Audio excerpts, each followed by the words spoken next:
Have you ever felt like the way we talk about intelligence is kind of limited? Like smarter than a bacteria, that's got to be a put down, right? But Yeah. what if we've totally underestimated these tiny little life forms? Hmm. Today we're going a deep dive into some ideas about intelligence that are honestly seriously mind-bending. We're talking about where it comes from, how it works, and even, I don't know, maybe what it even means. And we're not just talking about hypotheticals. Right. No. We're going to be exploring the work of Michael Levin, he's a developmental biologist, Okay. and Anna Chaika, who's a cognitive scientist and a philosopher. And they're really, they're challenging some of our, our very basic assumptions about life and about intelligence. I'm right. They call it Theolution, and trust me, it gets pretty wild. Theololution. Okay. So where do we even start to redefine something as big and as complicated as intelligence? Well, Levin, he argues that intelligence, it's not really about having a brain. Yep. It's about processing information, making decisions, and being able to adapt to your environment, right? And those abilities, believe it or not, they existed long before brains even evolved. So like my houseplant is making decisions. Big B. Maybe I shouldn't have trusted it with the Wi-Fi password. I'm kidding, but seriously, how can something without a brain be intelligent? Okay, so think about this. Imagine a single-celled organism just going about its day. It needs to find food. It's trying to avoid danger. It needs to reproduce. Right. So to do all that, it has to be able to sense its environment. Yeah. It has to process the information it's getting and then make choices that increase its chances of survival. That makes sense. That's a form of intelligence. Okay, yeah, I'm starting to see where you're going with this. Can you give me like a concrete example, something I can really wrap my head around? Absolutely. Let's talk about ion channels. So ion channels, they're like these tiny little gates, and they're in the membranes of all living cells, all of them. Mm-hmm. And they control the flow of these electrically charged particles. Wow. And these gates, they're essentially like the transistors of the biological world. They're processing information in everything, from bacteria to us. So even a single cell is running on something like an electrical system. Yeah. And that's how it processes information, makes decisions. Exactly. It's not thinking the way that we think, Right. But it is reacting to its environment in a way that benefits its survival. And Levin, he even points to bacterial biofilm. Biofilms. That slimy stuff that grows like on your shower curtain. Yeah. He says that's an example of intelligence beyond the brain. These biofilms, they can communicate, they can learn, they can solve problems. Yo. And they're just colonies of bacteria. That's wild. It makes you wonder, like, what else we've been missing, just because we've been so focused on brains as the only seed of intelligence. Exactly. And this is where Anna Chaika's perspective on the self kind of comes in. Okay. She argues that our traditional adult-centric view of the self, it's holding us back. We tend to think of the self as this fixed thing, something we're born with. Right. Yeah. But what if it's more fluid? What if it's more relational? Relational. What do you mean by that? Okay, think about how you learn a language. You can't do that in isolation. No, definitely not. You need somebody else, right? You need someone to interact with, to learn from, to practice with. Right. Our sense of self, it develops in much the same way. We become who we are through our interactions with others, through the feedback we get from the world around us. So it's not I think, therefore I am. It's more like you exist, therefore I become. Whoa. So instead of this isolated I, our sense of self is actually built on connections, on relationships. Yeah. That's a pretty big shift in perspective. It is. It makes you wonder if maybe our whole understanding of individual intelligence is too limited. Exactly. And that leads us to one of the most fascinating and maybe even controversial parts of this whole conversation. Okay, hit me. The idea that memory might not be solely confined to the brain. Hold on. Are you saying that our memories are stored somewhere other than our brains? Like where could they possibly be? Like in our pinky toes? Well, not quite in our pinky toes, but maybe somewhere else within our bodies. Right. Levin's research, it suggests that memory might be encoded in bioelectric patterns, but within our very tissues. He's done some amazing work with planarian worms. These are these incredible creatures that can actually regenerate their entire bodies, even their heads. Wait, so if you cut off a planarian worm's head, it just grows a new one. Yep. That is straight out of a sci-fi movie. What does that have to do with memory? Okay, so this is where it gets really interesting. Levin has shown that if you teach a two-headed planarian worm something, right, and then you cut off one of its heads, Uh-huh. both of those new worms, they retain the memory. No It's way. like the memory isn't just stored in the brain, it's somehow embedded in the worm's whole body. So, like, their memories are backed up to the cloud, I guess, like the biological Yeah. cloud? That's crazy. But if this is true for worms, could it be true for us? Could it? That's the question that Levin is exploring. Wow. He believes that our bodies, they might have a sort of electrical memory system that's independent of the brain. It's a radical idea, but the evidence is starting to build up. Okay, my mind is officially blown. So we've got intelligence potentially, like everywhere, a self that's more about relationships than isolation, Hmm. and maybe even memory stored outside the brain. This is a lot to process. Where do we go from here? Well, if we want to really understand these radical ideas, I think we need to take a look at how science itself is structured. And that's where Chaika's critique comes in. Okay. She argues that the traditional stacked model of science, with physics at the bottom, then chemistry, then biology, psychology, so on, Yeah. that it's actually hindering our ability to understand complex things, phenomena like consciousness. So it's like we're trying to understand a car by studying the engine and the wheels and the chassis all separately, Yeah. but never actually seeing how they all work together to make the car go. Exactly. We're missing the interplay, the relationships between the parts. It's like trying to understand like a symphony by only listening to one instrument at a time. Yeah. You're missing the harmony, the richness, the complexity of the whole piece. That makes a lot of sense. I've definitely had moments where I felt stuck in a silo, just unable to see the bigger picture because I was so focused on my own little piece of the puzzle. But how does this relate to something as complex as consciousness?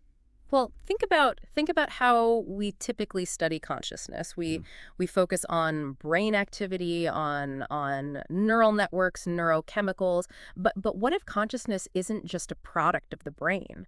What if it's an emergent property of the entire system? The body, the environment, The relationships between them all. Okay, now we're getting into some really deep waters. This is making me rethink everything I thought I knew about, well, everything.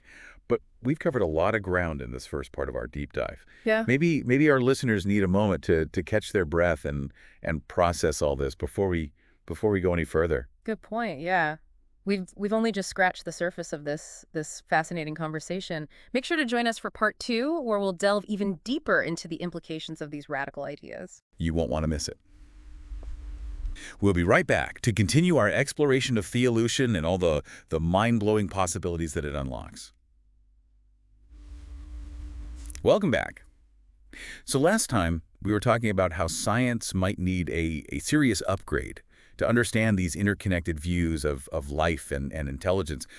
I'm still trying to grasp how we move from dissecting things in a lab to really understanding this whole like symphony of life idea. It sounds beautiful, but also a little abstract, It is. It's definitely a shift in thinking, for sure.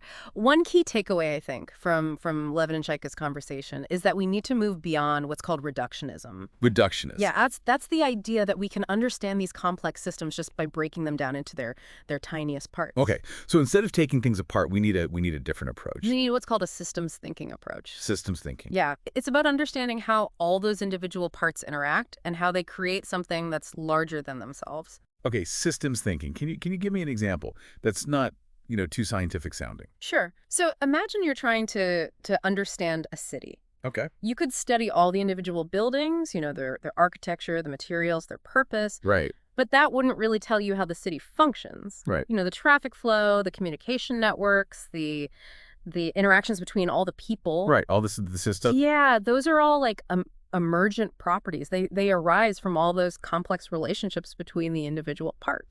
So it's not just about the buildings. It's about how they work together to make the city like a living, breathing thing. Exactly. And when we apply that same logic to biology, we start to see things a little differently. Instead of just studying individual cells and genes, we try to understand how they interact, how they communicate, how they create things like intelligence, consciousness, even life itself. It's like those flocks of birds we see sometimes, Yeah.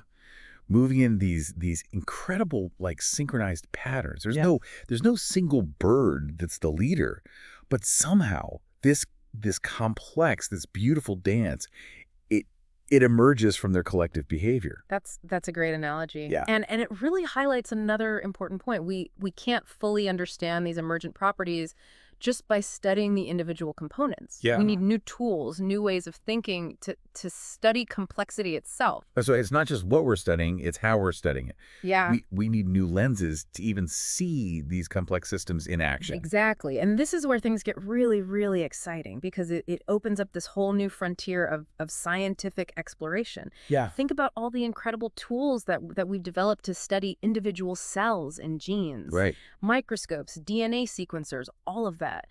Now imagine developing tools that could actually map the bioelectric patterns in a developing embryo Wow. or track the flow of information in a bacterial colony. It's like we've been listening to sheet music and now we're finally experiencing the whole orchestra. But what does this mean for us? Yeah. For people who aren't scientists? How does this change our view of the world and of ourselves? Well, for one thing, it challenges this idea that humans are the pinnacle of intelligence. Yeah. You know, if intelligence is a property of all living systems, it humbles us. It reminds us that we're part of this much larger, this interconnected web of life. It's like that saying, we're not just in the universe is in us. Yeah. We're all part of this grand cosmic dance. Exactly. And if we start to really appreciate the intelligence and the complexity of even the smallest organisms, Yeah. it might change how we interact with the world around us. Yeah. Maybe we'll be more mindful of our impact on other living systems, more respectful of the delicate balance of nature. It's like realizing that a forest isn't just a bunch of trees. Right. It's this complex, interconnected ecosystem with its own wisdom and intelligence. Exactly. And if we could just tap into that wisdom, who knows what we might learn. I know. Think about all the amazing things that nature has created. That's sure. The intricate designs of a spider web, Oh, yeah. the efficient energy storage of a plant, the incredible regenerative abilities of that planarian worm we talked about earlier. It's like nature has this giant library of solutions to some of our biggest challenges, just waiting for us to discover them. And we haven't even talked about the potential implications for technology. Right. We can understand how bioelectric patterns actually shape the development of an organism. Yeah. Imagine the possibilities: regenerating damaged tissues, growing new organs. We could be talking about a revolution in medicine. Wait, are you saying we could potentially hack the code of life itself? That sounds like something out of a science fiction movie. It might sound like science fiction, but it's based on real scientific research. Levin's work, it's showing us that what we thought was impossible might be closer to reality than we think. This is seriously blowing my mind. But it raises some pretty big ethical questions too. Yeah. If we're talking about manipulating these bioelectric fields, are we playing God? That's a crucial question, and it's one that we really need to be discussing, especially as these technologies develop. Yeah. We need to really think about the potential benefits and the risks, the ethical implications of manipulating life itself. It's like we're standing on the edge of a whole new world full of wonder and potential, but also with a lot of unknowns. It's both exhilarating and a little terrifying, to be honest. That's the nature of scientific discovery. It forces us to confront our assumptions, to grapple with these big questions, and to constantly reassess our place in the universe. And in this case, it's pushing us to rethink our definition of intelligence itself. Yeah. Or questioning the boundaries of the self, the nature of memory, the very essence of what it means to be alive. Yeah. It's a lot to take in. It is, but perhaps the most important takeaway is that we're all connected. Yeah. To each other, to the planet, to all living things, and that realization, that might just be the key to unlocking a more sustainable, a more compassionate, and a more intelligent future. Wow. That's a powerful thought. Yeah. But with all this talk about intelligence, we haven't really talked about consciousness. Where does that fit into this whole picture? Consciousness, Yeah. the big mystery, the holy grail of neuroscience and philosophy. Well, that's a whole other conversation, one that we'll dive into in the next part of our deep dive. Stay tuned, folks, because things are about to get even weirder and more wonderful. We'll be right back to explore the mysteries of consciousness. All right, so we're back and ready to tackle the big one, consciousness. Yeah.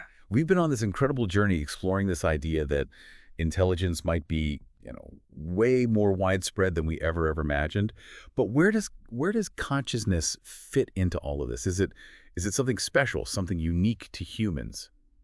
Or could it be a part of this interconnected web of life that we've been talking about? That's the question that has like puzzled philosophers, scientists, I mean, for centuries.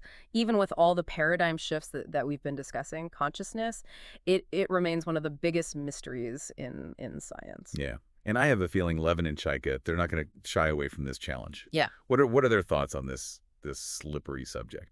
They both agree that our traditional approaches to understanding consciousness have been, well, a bit misguided. We've been so focused on trying to pinpoint its location in the brain Right. that we've kind of missed the bigger picture. It's like we're looking for this tiny little pilot in the cockpit, but maybe consciousness is more like the entire plane in flight. Exactly. Chaika, she argues that our current philosophical models, they're still clinging to this outdated idea of a mind-body split, Right. Yeah. as if the mind is somehow separate from the physical world. Yeah, that whole "I think, therefore I am" thing. It seems a bit, limited when we're talking about this incredible complexity of living systems, from bacteria to brains. Right. And she suggests that we need like a radical rethinking of our assumptions. Okay. What if consciousness isn't something that we have? What if it's something that we do? A process that emerges from the intricate dance between an organism and its environment. So more like a verb than a noun. Consciousness as an ongoing dynamic process rather than a static thing. Precisely. And Levin's work, it offers some fascinating clues about how this process might actually work. Remember those bioelectric patterns we talked about? Yeah. He suggests that they could be the very foundation of consciousness itself. Wait, so you're saying our thoughts, our feelings, our experiences, they could all be encoded in these electrical signals like flowing through our bodies? It is a radical idea, Yeah. but it's gaining traction. Consider this. Yeah. Electrical activity, it's the language of the nervous system. It's how our neurons communicate. It's how our senses gather information, how we control our movements. Right. What if consciousness is simply like a higher level manifestation of these same electrical patterns? Okay. Like a symphony of bioelectricity playing out across the entire organism. It's like those beautiful visualizations of brain activity, but instead of just the brain, we're seeing these patterns of electrical activity throughout the whole body. Yeah. Constantly changing and adapting in response to the world around us. That's a great way to picture it. And if consciousness is this dynamic, this interconnected process, Yeah. does that mean that it's not limited to brains? Could other organisms, even single-celled ones, have some form of basic consciousness? Now that's a question that really gets to the heart of what we've been exploring this whole episode. Are we the only conscious beings on this planet? Yeah. Or is consciousness more like a spectrum with different levels of awareness existing throughout the natural world? That's the million-dollar question. It is. And one that science is only beginning to grapple with. But if we embrace this possibility that consciousness is not a simple, on or off switch, but rather a gradient of awareness, Yeah. then it opens up a whole new way of seeing the world.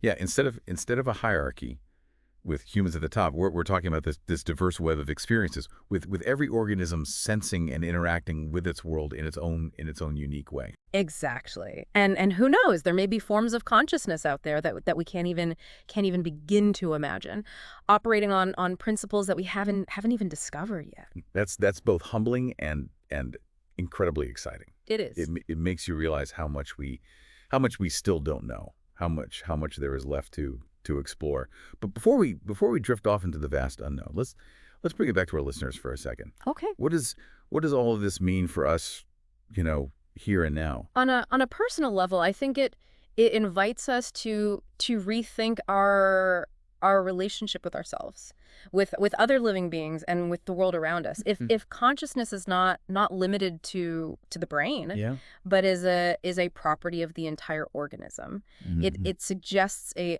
deeper connection between mind and body, between ourselves and the environment. It's like we're not just these isolated individuals walking around in meat suits, Yeah. but rather we're integrated beings in constant interaction with the world, Yeah. shaping it and being shaped by it. Precisely. And if we can tap into that interconnectedness, Yeah. maybe we can begin to heal some of the divisions that plague our society. Yeah. The disconnect between ourselves and nature, the sense of isolation and alienation that so many people feel. It really is like we're all part of this grand cosmic web. Each of us a unique node of consciousness, Yeah. contributing to the larger tapestry of existence. Yeah. It's a beautiful image. It's awe-inspiring. And just like a spider web, even the smallest vibration can be felt throughout the entire structure. Our actions, our thoughts, our intentions, they all have ripple effects, Yeah. influencing the world around us in ways that we might never fully grasp. So we have a responsibility, not only to ourselves, but to the whole web of life. That's a powerful message, and a challenging one. It's a lot to live up to. It is challenging, yeah. But it's also incredibly hopeful. Yeah. Because if we can just shift our perspective, Yeah. move from this mindset of domination and control to one of cooperation and interdependence, Right. we might just find the solutions to some of the biggest challenges facing humanity. So what began as a deep dive into the nature of intelligence has taken us on this incredible journey, leading us to this profound reimagining of consciousness, Yeah. of self, of our place in the universe. It's been quite a ride. It has, yeah. And Yeah. it leaves us with one final thought-provoking question. Okay. If even the simplest organisms exhibit a form of awareness, a spark of consciousness, what does that say about the potential for intelligence and consciousness in the universe as a whole? Wow. What other forms of awareness might be out there beyond our limited human perception? That's a question I'll be pondering for a long time. Yeah. And it's a reminder that the more we learn, the more we realize how much we don't know. Yeah. But that's the beauty of it all, isn't it? The journey of discovery. It never truly ends. It never does. So keep asking questions. Keep exploring. Keep challenging your assumptions, because the universe is overflowing with wonders, just waiting to be uncovered. Well, thank you for joining us on this mind-bending deep dive into Theololution. Until next time, keep those brains buzzing and those hearts open to the endless possibilities. Yeah.